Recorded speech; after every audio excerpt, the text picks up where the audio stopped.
بسم اللہ الرحمن الرحیم۔ نبی کریم صلی اللہ علیہ وسلم کی خلفائے اربعہ کے لیے دعائیں۔ حضرت انس رضی اللہ عنہ فرماتے ہیں حضور صلی اللہ علیہ وسلم نے یہ دعا مانگی، اے اللہ ابو بکر کو قیامت کے دن میرے ساتھ میرے درجے میں رکھنا۔ حضرت عمر اور حضرت خباب رضی اللہ عنہما فرماتے ہیں کہ حضور صلی اللہ علیہ وسلم نے یہ دعا مانگی، اے اللہ عمر بن خطاب اور ابو جہل بن ہشام میں سے جو تجھے زیادہ محبوب ہے اس کے ذریعے اسلام کو عزت عطا فرما۔ حضرت عائشہ رضی اللہ عنہا فرماتی ہیں حضور صلی اللہ علیہ وسلم نے یہ دعا مانگی، اے اللہ اسلام کو خاص طور سے عمر بن خطاب کے ذریعے عزت عطا فرما۔ حضرت ابن مسعود رضی اللہ عنہ فرماتے ہیں حضور صلی اللہ علیہ وسلم نے یہ دعا مانگی، اے اللہ اسلام کو عمر کے ذریعے قوت عطا فرما۔ حضرت زید بن اسلم رضی اللہ عنہ فرماتے ہیں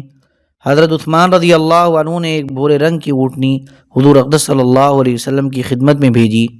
حضور صلی اللہ علیہ وسلم نے ان کے لیے یہ دعا فرمائی، اے اللہ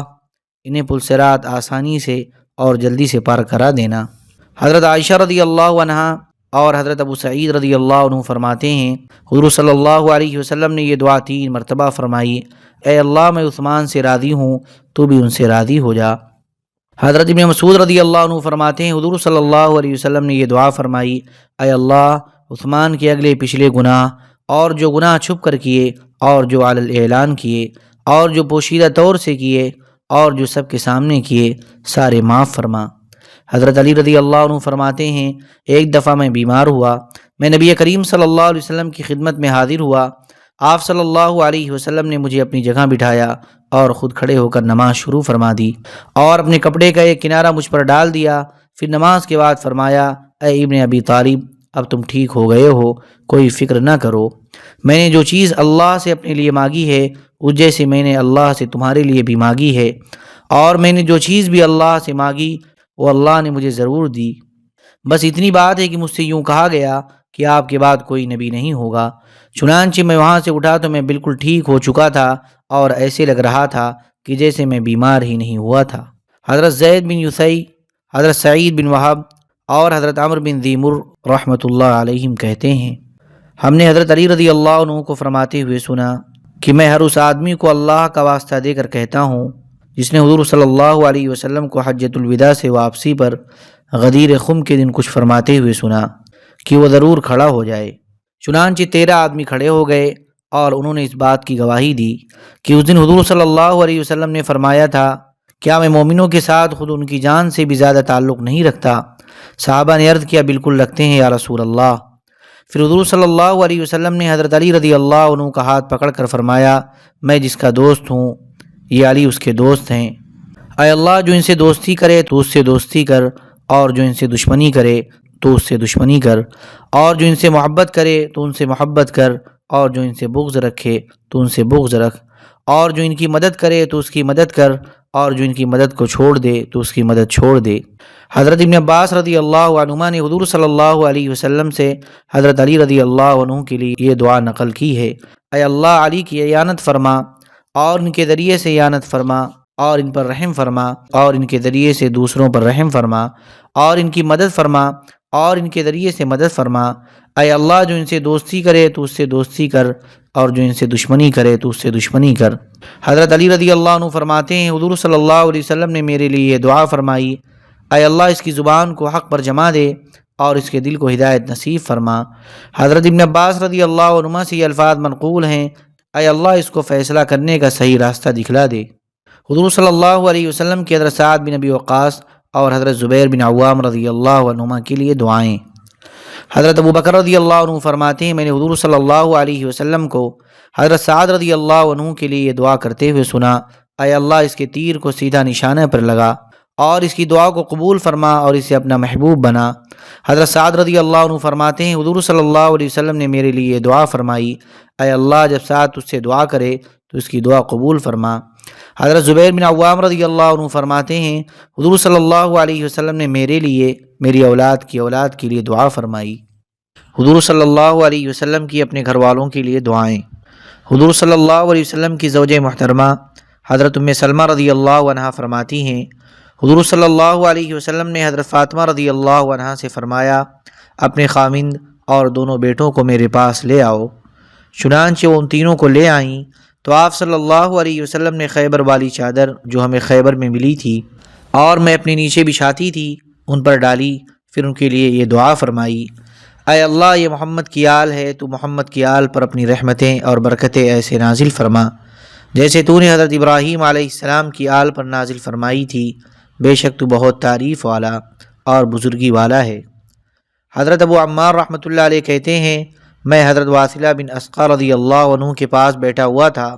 کہ اتنے میں کچھ لوگوں نے حضرت علی رضی اللہ عنہ کا تذکرہ کیا اور انہیں کچھ برا بھلا کہہ دیا۔ جب وہ لوگ کھڑے ہو کر چلے گئے تو مجھ سے فرمایا، تم ذرا بیٹھے رہو، میں اس ہستی کے بارے میں بتاتا ہوں جسے انہوں نے برا بھلا کہا ہے۔ ایک دن میں حضور صلی اللہ علیہ وسلم کے پاس بیٹھا ہوا تھا کہ اتنے میں حضرت علی، حضرت فاطمہ، حضرت حسن، حضرت حسین رضی اللہ عنہم آئے۔ آپ صلی اللہ علیہ وسلم نے ان پر اپنی چادر ڈال کر یہ دعا فرمائی: اے اللہ، یہ میرے گھر والے ہیں،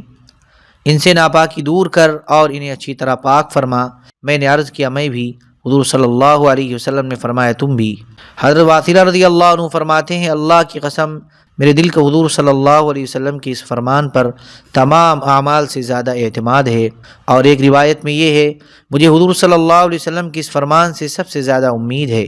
حضرت علی رضی اللہ عنہ فرماتے ہیں، میں نبی کریم صلی اللہ علیہ وسلم کی خدمت میں حاضر ہوا، حضور صلی اللہ علیہ وسلم نے ایک چادر بچھا رکھی تھی، اس پر حضور صلی اللہ علیہ وسلم، میں، حضرت فاطمہ، حضرت حسن اور حضرت حسین رضی اللہ عنہم سب بیٹھ گئے۔ پھر حضور صلی اللہ علیہ وسلم نے چادر کے چاروں کونے پکڑ کر ہم پر گرہ لگا دی، پھر یہ دعا فرمائی: اے اللہ، جیسے میں ان سے راضی ہوں تو بھی ان سے راضی ہو جا۔ حضور صلی اللہ علیہ وسلم کی حضرات حسنین رضی اللہ عنہما کے لیے دعائیں۔ حضرت عبداللہ بن مسعود رضی اللہ عنہ فرماتے ہیں، حضور صلی اللہ علیہ وسلم نے حضرت حسن، حضرت حسین رضی اللہ عنہما کے لیے دعا فرمائی: اے اللہ، میں ان دونوں سے محبت کرتا ہوں، تو بھی ان سے محبت فرما، اور جس نے ان دونوں سے محبت کی اس نے حقیقت میں مجھ سے محبت کی۔ حضرت ابو ہریرہ رضی اللہ عنہ سے اس دعا کے الفاظ یہ منقول ہیں: اے اللہ، میں ان دونوں سے محبت کرتا ہوں، تو بھی ان دونوں سے محبت فرما۔ نسائی اور ابن حبان میں یہ دعا حضرت اسامہ رضی اللہ عنہ سے منقول ہے، اور اس کے آخر میں یہ ہے کہ جو ان دونوں سے محبت کرے تو بھی اس سے محبت فرما، اور اس کے شروع میں یہ ہے کہ یہ دونوں میرے بیٹے ہیں اور یہ میری بیٹی کے بیٹے ہیں۔ ابن ابی شیبہ اور طیالسی میں یہ دعا حضرت ابو ہریرہ رضی اللہ عنہ سے منقول ہے، اس میں مزید یہ بھی ہے کہ جو ان سے بغض رکھے تو بھی اس سے بغض رکھ۔ بخاری و مسلم میں حضرت ابو ہریرہ رضی اللہ عنہ سے اور طبرانی میں حضرت سعید بن زید اور حضرت عائشہ رضی اللہ عنہما سے منقول ہے کہ حضور صلی اللہ علیہ وسلم نے یہ دعا فرمائی: اے اللہ، مجھے حسن سے محبت ہے، تو بھی اس سے محبت فرما، اور جو اس سے محبت کرے اس سے بھی محبت فرما۔ ابن عساکر میں حضرت محمد بن سیرین رحمۃ اللہ علیہ سے یہ بھی منقول ہے کہ اے اللہ، اسے بچا اور اس کے ذریعے سے دوسروں کو بچا۔ حضرت برا رضی اللہ عنہ فرماتے ہیں کہ میں نے دیکھا کہ نبی کریم صلی اللہ علیہ وسلم نے حضرت حسین رضی اللہ عنہ کو کندھے پر اٹھا رکھا ہے اور یہ دعا فرما رہے ہیں: اے اللہ، مجھے اس سے محبت ہے، تو بھی اس سے محبت فرما۔ حضور صلی اللہ علیہ وسلم کی حضرت عباس رضی اللہ عنہ اور ان کے بیٹوں کے لیے دعائیں۔ حضرت ابن عباس رضی اللہ عنہ فرماتے ہیں، حضور صلی اللہ علیہ وسلم نے یہ دعا فرمائی: اے اللہ، عباس کی اور اس کی اولاد کی ظاہری باطنی ہر طرح کی مغفرت فرما، اور ان کی اولاد میں تو ان کا خلیفہ بن جا۔ ابن عساکر میں حضرت ابو ہریرہ رضی اللہ عنہ کی روایت ہے کہ حضور صلی اللہ علیہ وسلم نے یہ دعا فرمائی: اے اللہ، عباس کے وہ گناہ جو چھپ کر کیے یا علی الاعلان کیے یا سب کے سامنے کیے یا پردے میں کیے، سب معاف فرما، اور آئندہ ان سے یا ان کی اولاد سے قیامت تک جو گناہ ہوں وہ سب معاف فرما۔ ابن عساکر اور خطیب میں حضرت ابو ہریرہ رضی اللہ عنہ کی روایت ہے کہ حضور صلی اللہ علیہ وسلم نے یہ دعا فرمائی: اے اللہ، عباس کی اولاد کی اور جو ان سے محبت کرے اس کی مغفرت فرما۔ ابن عساکر میں حضرت عاصم رحمۃ اللہ علیہ کے والد کی روایت ہے کہ حضور صلی اللہ علیہ وسلم نے فرمایا کہ عباس میرے چچا اور میرے والد جیسے ہیں، اور میرے آبا و اجداد میں سے اب یہی باقی ہیں۔ اے اللہ، ان کے گناہوں کو معاف فرما اور ان کے اچھے عملوں کو قبول فرما اور برے عملوں سے درگزر فرما، اور ان کے فائدے کے لیے ان کی اولاد کی اصلاح فرما۔ حضرت ابو سعید ساعدی رضی اللہ عنہ فرماتے ہیں، حضور صلی اللہ علیہ وسلم نے حضرت عباس بن عبد المطلب رضی اللہ عنہ سے فرمایا: جب تک میں کل آپ کے گھر نہ آ جاؤں اس وقت تک آپ اور آپ کے بیٹے گھر سے کہیں نہ جائیں، مجھے آپ لوگوں سے ایک کام ہے۔ چنانچہ اگلے دن یہ سب لوگ گھر میں حضور صلی اللہ علیہ وسلم کا انتظار کرتے رہے۔ آپ صلی اللہ علیہ وسلم چاشت کے بعد ان کے پاس تشریف لائے اور فرمایا السلام علیکم۔ جواب میں ان حضرات نے کہا وعلیکم السلام ورحمۃ اللہ وبرکاتہ۔ پھر حضور صلی اللہ علیہ وسلم نے فرمایا آپ لوگوں نے کس حال میں صبح کی؟ ان لوگوں نے کہا ہم اللہ کی تعریف کرتے ہیں، اچھی حال میں صبح کی۔ آپ نے فرمایا آپ لوگ سمٹ جائیں اور مل کر بیٹھیں۔ چنانچہ وہ سب اس طرح بیٹھ گئے تو آپ صلی اللہ علیہ وسلم نے ان سب پر اپنی ایک چادر ڈال دی، پھر یہ دعا فرمائی اے میرے رب، یہ میرے چچا اور میرے والد جیسے ہیں اور یہ سب میرے گھر والے ہیں، لہذا جیسے میں نے ان کو اپنی اس چادر میں چھپا رکھا ہے تو بھی ان کو ایسی ہی آگ سے چھپا لے۔ اس پر دروازے کی چوکھٹ اور کمرے کی دیواروں نے 3 دفعہ آمین کہا۔ حضرت ابن عباس رضی اللہ عنہما فرماتے ہیں میں اپنی خالہ حضرت میمونہ رضی اللہ عنہا کے گھر میں تھا، میں نے حضور صلی اللہ علیہ وسلم کے لیے وضو کا پانی رکھا۔ آپ نے پوچھا یہ پانی میرے لیے کس نے رکھا؟ حضرت میمونہ رضی اللہ عنہا نے عرض کیا عبداللہ نے۔ آپ صلی اللہ علیہ وسلم نے خوش ہو کر فرمایا اے اللہ اسے دین کی سمجھ عطا فرما اور اسے قرآن کی تفسیر سکھا۔ ابن نجار میں حضرت ابن عباس رضی اللہ عنہما سے یہ دعا اس طرح منقول ہے اے اللہ اسے کتاب سکھا دے اور اسے دین کی سمجھ عطا فرما دے۔ ابن ماجہ، ابن سعد اور طبرانی میں حضرت ابن عباس رضی اللہ عنہما سے ہی یہ دعا اس طرح منقول ہے اے اللہ اسے حکمت اور کتاب کی تفسیر سکھا دے۔ حضرت ابن عمر رضی اللہ عنہما سے یہ دعا اس طرح منقول ہے اے اللہ اس میں برکت عطا فرما اور اس کے ذریعے کتاب کو پھیلا۔ حضور صلی اللہ علیہ وسلم کی حضرت جعفر بن ابی طالب، ان کی اولاد حضرت زید بن حارثہ اور حضرت ابن رواحہ رضی اللہ عنہم کے لیے دعائیں۔ طبرانی اور ابن عساکر میں حضرت ابن عباس رضی اللہ عنہما سے اور احمد اور ابن عساکر میں حضرت عبداللہ بن جعفر رضی اللہ عنہما سے روایت ہے کہ حضور صلی اللہ علیہ وسلم نے یہ دعا فرمائی اے اللہ جعفر کی اولاد میں تو اس کا خلیفہ بن جا۔ طیالسی، ابن سعد اور احمد وغیرہ میں حضرت عبداللہ بن جعفر رضی اللہ عنہما سے روایت ہے کہ حضور صلی اللہ علیہ وسلم نے 3 مرتبہ یہ دعا فرمائی اے اللہ تو جعفر کے اہل و عیال میں اس کا خلیفہ بن جا اور ان کے بیٹے عبداللہ کی خرید و فروخت میں برکت عطا فرما۔ ابن ابی شیبہ میں حضرت شعبی رحمۃ اللہ علیہ سے منقول ہے بلقا علاقے کے غزوہ موتہ میں حضرت جعفر بن ابی طالب رضی اللہ عنہ جب شہید ہو گئے تو حضور صلی اللہ علیہ وسلم نے یہ دعا فرمائی اے اللہ اب تک تو اپنے جتنے نیک بندوں کا خلیفہ بنا ہے ان سب سے زیادہ اچھی طرح تو جعفر کے اہل و عیال میں اس کا خلیفہ بن جا۔ حضرت ابو میسرہ رحمۃ اللہ علیہ کہتے ہیں جب حضرت زید بن حارثہ، حضرت جعفر اور حضرت ابن رواحہ رضی اللہ عنہم کی شہادت کی خبر پہنچی تو حضور صلی اللہ علیہ وسلم نے کھڑے ہو کر ان تینوں کے حالات بیان کیے اور ابتدا حضرت زید سے فرمائی، پھر یہ دعا فرمائی اے اللہ زید کی مغفرت فرما، اے اللہ زید کی مغفرت فرما، اے اللہ زید کی مغفرت فرما، اے اللہ جعفر اور عبداللہ بن رواحہ کی مغفرت فرما۔ حضرت یاسر رضی اللہ عنہ کے خاندان حضرت ابو سلمہ اور حضرت اسامہ بن زید رضی اللہ عنہم کے لیے حضور صلی اللہ علیہ وسلم کی دعائیں۔ احمد اور ابن سعد میں حضرت عثمان بن عفان رضی اللہ عنہ کی روایت ہے کہ حضور صلی اللہ علیہ وسلم نے یہ دعا فرمائی اے اللہ تو آل یاسر کی مغفرت فرما اور تو نے ان کی مغفرت فرما دی ہے۔ اور ابن عساکر میں حضرت عائشہ رضی اللہ عنہا کی روایت ہے کہ حضور صلی اللہ علیہ وسلم نے یہ دعا فرمائی اے اللہ عمار میں برکت عطا فرما، آگے باقی حدیث ذکر کی۔ حضرت ام سلمہ رضی اللہ عنہا فرماتی ہیں حضور صلی اللہ علیہ وسلم نے یہ دعا فرمائی اے اللہ ابو سلمہ کی مغفرت فرما اور مقربین میں ان کے درجے کو بلند فرما اور ان کے پیچھے رہ جانے والوں میں تو ان کا خلیفہ بن جا، اور اے رب العالمین ہماری اور ان کی مغفرت فرما اور ان کی قبر کو کشادہ اور منور فرما۔ حضرت اسامہ بن زید رضی اللہ عنہما فرماتے ہیں حضور صلی اللہ علیہ وسلم مجھے پکڑ کر اپنی ران پر بٹھا لیا کرتے تھے اور حضرت حسن بن علی رضی اللہ عنہما کو بائیں ران پر بٹھا لیا کرتے تھے، پھر ہم دونوں کو اپنے ساتھ چمٹا کر یوں فرماتے اے اللہ میں ان دونوں پر رحم کرتا ہوں تو بھی ان دونوں پر رحم فرما۔ ایک روایت میں یہ ہے کہ اے اللہ مجھے ان دونوں سے محبت ہے تو بھی ان دونوں سے محبت فرما۔ حضرت اسامہ بن زید رضی اللہ عنہما فرماتے ہیں میں لشکر کی تیاری کے لیے مدینے سے باہر جرف میں ٹھہرا ہوا تھا، جب حضور صلی اللہ علیہ وسلم کی بیماری بڑھ گئی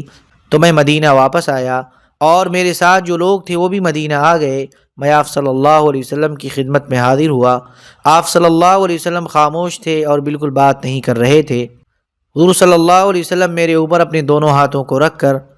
پھر اوپر کو اٹھاتے حضور صلی اللہ علیہ وسلم نے بار بار ایسا کیا جس سے میں سمجھا کہ آپ صلی اللہ علیہ وسلم میرے لیے دعا فرما رہے ہیں۔ حضرت عمرو بن عاص، حضرت حکیم بن حزام، حضرت جریر اور آل بصر رضی اللہ عنہم کے لیے حضور صلی اللہ علیہ وسلم کی دعائیں۔ حضرت جابر رضی اللہ عنہ فرماتے ہیں حضور صلی اللہ علیہ وسلم نے یہ دعا 3 مرتبہ فرمائی، اے اللہ عمرو بن عاص کی مغفرت فرما،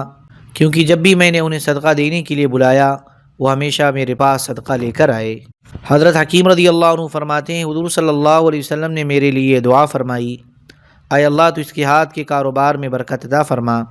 حضرت حکیم رضی اللہ عنہ فرماتے ہیں حضور صلی اللہ علیہ وسلم نے مجھے 1 دینار دے کر قربانی کا جانور خریدنے کے لیے بھیجا۔ میں نے 1 دینار میں جانور خرید کر 2 دینار میں بیچ دیا اور پھر 1 دینار کی بکری خریدی اور 1 دینار لا کر حضور صلی اللہ علیہ وسلم کی خدمت میں پیش کر دیا۔ حضور صلی اللہ علیہ وسلم نے میرے لیے برکت کی دعا فرمائی اور فرمایا جو دینار تم لائے ہو اسے صدقہ کر دو۔ حضرت جریر رضی اللہ عنہ فرماتے ہیں میں گھوڑے پر جم کر بیٹھ نہیں سکتا تھا، نیچے گر جایا کرتا تھا۔ میں نے حضور صلی اللہ علیہ وسلم سے اس کا تذکرہ کیا، آپ صلی اللہ علیہ وسلم نے اپنا ہاتھ میرے سینے پر مارا اور آپ صلی اللہ علیہ وسلم کی ہاتھ کی برکت کا اثر میں نے اپنے سینے میں محسوس کیا، اور آپ صلی اللہ علیہ وسلم نے یہ دعا فرمائی، اے اللہ اسے گھوڑے پر جما دے اور دوسروں کو ہدایت پر لانے والا اور خود ہدایت یافتہ بنا دے۔ چنانچہ میں اس دعا کے بعد کبھی گھوڑے سے نہیں گرا۔ حضرت جریر رضی اللہ عنہ فرماتے ہیں مجھ سے حضور صلی اللہ علیہ وسلم نے فرمایا کیا تم خلصہ بت والا گھر گرا کر مجھے راحت نہیں پہنچاتے؟ یہ زمانے جاہلیت میں قبیلہ خشام کا ایک گھر تھا جسے یمنی کعبہ کہا جاتا تھا۔ میں نے عرض کیا یا رسول اللہ میں گھوڑے سے گر جاتا ہوں، پھر پچھلی حدیث جیسا مضمون ذکر کیا۔ حضرت عبداللہ بن بصر رضی اللہ عنہما فرماتے ہیں میں اور میرے والد ہم دونوں اپنے گھر کے دروازے پر بیٹھے ہوئے تھے کہ اتنے میں سامنے سے حضور صلی اللہ علیہ وسلم اپنے کھچر پر تشریف لائے۔ میرے والد نے عرض کیا یا رسول اللہ کیا آپ ہمارے گھر نہیں آتے اور کھانا کھا کر ہمارے لیے برکت کی دعا نہیں کر دیتے؟ چنانچہ آپ صلی اللہ علیہ وسلم ہمارے گھر تشریف لائے اور کھانا کھا کر یہ دعا فرمائی، اے اللہ ان پر رحم فرما، ان کی مغفرت فرما اور ان کے رزق میں برکت نصیب فرما۔ طبرانی کی روایت میں اس کے بعد یہ بھی ہے کہ پھر ہم ہمیشہ اللہ کی طرف سے رزق میں وسعت ہی دیکھتے رہے۔ حضرت براء بن معرور، حضرت سعد بن عبادہ اور حضرت ابو قتادہ رضی اللہ عنہم کے لیے حضور صلی اللہ علیہ وسلم کی دعائیں۔ حضرت نضلہ بن عمرو غفاری رضی اللہ عنہ فرماتے ہیں قبیلہ غفار کا ایک آدمی نبی کریم صلی اللہ علیہ وسلم کی خدمت میں آیا۔ حضور صلی اللہ علیہ وسلم نے پوچھا تمہارا نام کیا ہے؟ اس نے کہا مہان، جس کا لفظی ترجمہ قابل اہانت ہے۔ حضور صلی اللہ علیہ وسلم نے فرمایا نہیں بلکہ تم مکرم یعنی قابل اکرام ہو۔ حضور صلی اللہ علیہ وسلم نے مدینہ آنے کے بعد حضرت براء بن معرور رضی اللہ عنہ کے لیے دعا فرمائی، اے اللہ براء بن معرور پر رحمت نازل فرما اور قیامت کے دن اسے اپنے سے پردے میں نہ رکھ اور اسے جنت میں داخل فرما، اور تو نے واقعی ایسے کر دیا۔ حضرت عبداللہ بن ابی قتادہ فرماتے ہیں حضور صلی اللہ علیہ وسلم جب مدینہ تشریف لائے تو آپ نے سب سے پہلے حضرت براء بن معرور رضی اللہ عنہ کے لیے دعائے رحمت فرمائی۔ حضور صلی اللہ علیہ وسلم صحابہ کو لے کر وہاں گئے، صحابہ کرام ان کے سامنے سب بنا کر کھڑے ہو گئے۔ حضور صلی اللہ علیہ وسلم نے ان کے لیے دعا فرمائی، اے اللہ ان کی مغفرت فرما، ان پر رحم فرما، ان سے راضی ہو جا، اور تو نے واقعی ایسے کر دیا۔ حضرت قیس بن سعد رضی اللہ عنہ فرماتے ہیں حضور صلی اللہ علیہ وسلم نے یہ دعا فرمائی، اے اللہ اپنی خاص رحمت اور اپنی عام رحمت سعد بن عبادہ کے خاندان پر نازل فرما۔ حضرت ابو قتادہ رضی اللہ عنہ فرماتے ہیں ہم لوگ ایک سفر میں حضور صلی اللہ علیہ وسلم کے ساتھ تھے، آپ نیند کی وجہ سے سواری سے ایک طرف کو جھک گئے، میں نے آپ کو سہارا دیا یہاں تک کہ آپ صلی اللہ علیہ وسلم کی آنکھ کھل گئی، پھر آپ کو نیند آ گئی اور ایک طرف کو جھک گئے، میں نے آپ کو پھر سہارا دیا یہاں تک کہ آپ کی آنکھ کھل گئی تو آپ نے مجھے یہ دعا دی، اے اللہ ابو قتادہ کی ایسے حفاظت فرما جیسے اس نے آج رات میری حفاظت کی، اور پھر مجھے فرمایا میرا خیال یہ ہے کہ ہماری وجہ سے تمہیں بڑی مشقت اٹھانی پڑی۔ حضرت انس بن مالک اور دوسرے صحابہ رضی اللہ عنہم کے لیے حضور صلی اللہ علیہ وسلم کی دعائیں۔ حضرت انس رضی اللہ عنہ فرماتے ہیں میری والدہ حضرت ام سلیم رضی اللہ عنہا نے عرض کیا یا رسول اللہ انس کے لیے دعا فرما دیں۔ آپ نے یہ دعا فرمائی، اے اللہ اس کے مال اور اولاد کو زیادہ فرما دے اور اس کے مال اور اولاد میں برکت عطا فرما، آگے اور حدیث ذکر کی۔ حضرت ابو درداء رضی اللہ عنہ فرماتے ہیں ایک آدمی کو حرملہ کہا جاتا تھا، اس نے نبی کریم صلی اللہ علیہ وسلم کی خدمت میں حاضر ہو کر عرض کیا، یا رسول اللہ، ایمان تو بس یہاں ہے، اور زبان کی طرف اشارہ کیا، اور نفاق یہاں ہے اور دل کی طرف اشارہ کیا، اور میں اللہ کا ذکر بس تھوڑا سا کرتا ہوں۔ حضور صلی اللہ علیہ وسلم نے یہ دعا فرمائی، اے اللہ، اسے ذکر کرنے والی زبان اور شکر کرنے والا دل عطا فرما، اور اسے اس بات کی توفیق عطا فرما کہ یہ اس سے محبت کرے جو مجھ سے محبت کرتا ہے، اور ہر کام میں اس کے انجام کو خیر فرما۔ حضرت طلیب رضی اللہ عنہ فرماتے ہیں میں نے نبی کریم صلی اللہ علیہ وسلم کی خدمت میں حاضر ہو کر عرض کیا، یا رسول اللہ، میرے لیے دعائے مغفرت فرما دیں۔ حضور صلی اللہ علیہ وسلم نے فرمایا، جب تمہارے لیے دعا کرنے کی اللہ کی طرف سے اجازت ملے گی تب کروں گا۔ حضور صلی اللہ علیہ وسلم کچھ دیر تک ٹھہرے رہے، پھر میرے لیے یہ دعا 3 مرتبہ فرمائی، اے اللہ، طلیب کی مغفرت فرما اور اس پر رحم فرما۔ پھر آپ صلی اللہ علیہ وسلم نے اپنے چہرے پر ہاتھ پھیرا۔ حضرت ابو موسیٰ رضی اللہ عنہ فرماتے ہیں حضور صلی اللہ علیہ وسلم نے یہ دعا فرمائی، اس چھوٹے سے بندے ابو عامر کو درجے میں قیامت کے دن اکثر لوگوں سے اوپر کر دینا۔ حضرت حسان بن شداد رضی اللہ عنہ فرماتے ہیں میری والدہ نے حضور صلی اللہ علیہ وسلم کی خدمت میں حاضر ہو کر عرض کیا، یا رسول اللہ، میں آپ کی خدمت میں اس لیے حاضر ہوئی ہوں تاکہ آپ میرے اس بیٹے کے لیے دعا کر دیں اور اسے بڑا اور اچھا بنا دیں۔ آپ صلی اللہ علیہ وسلم نے وضو کیا اور وضو کے بچے ہوئے پانی کو میرے چہرے پر پھیرا اور یہ دعا مانگی، اے اللہ، اس عورت کے لیے اس کے بیٹے میں برکت عطا فرما اور اسے بڑا اور عمدہ بنا۔ حضور صلی اللہ علیہ وسلم کی اپنے کمزور صحابہ کرام کے لیے دعا۔ حضرت ابو ہریرہ رضی اللہ عنہ فرماتے ہیں حضور صلی اللہ علیہ وسلم نے نماز سے سلام پھیرا اور ابھی آپ کا چہرہ قبلہ کی طرف تھا کہ آپ نے سر اٹھا کر یہ دعا مانگی، اے اللہ، سلمہ بن ہشام، عیاش بن ابی ربیعہ، ولید بن ولید اور ان تمام کمزور مسلمانوں کو ظالم کافروں کے ہاتھ سے چھڑا دے جو کوئی تدبیر نہیں کر سکتے اور جنہیں کوئی راستہ سجھائی نہیں دیتا۔ ابن سعد کی دوسری روایت میں یہ ہے کہ حضرت ابو ہریرہ رضی اللہ عنہ فرماتے ہیں کہ جب حضور صلی اللہ علیہ وسلم نے فجر کے رکوع سے سر اٹھایا تو یہ دعا فرمائی، اے اللہ، ولید بن ولید، سلمہ بن ہشام، عیاش بن ابی ربیعہ اور مکہ کے تمام کمزور مسلمانوں کو کافروں سے نجات نصیب فرما۔ اے اللہ، قبیلہ مدر کی سخت پکڑ فرما اور انہیں قحط سالی میں ایسے مبتلا فرما جیسے تو نے حضرت یوسف علیہ السلام کے زمانے میں 7 سال کا قحط بھیجا تھا۔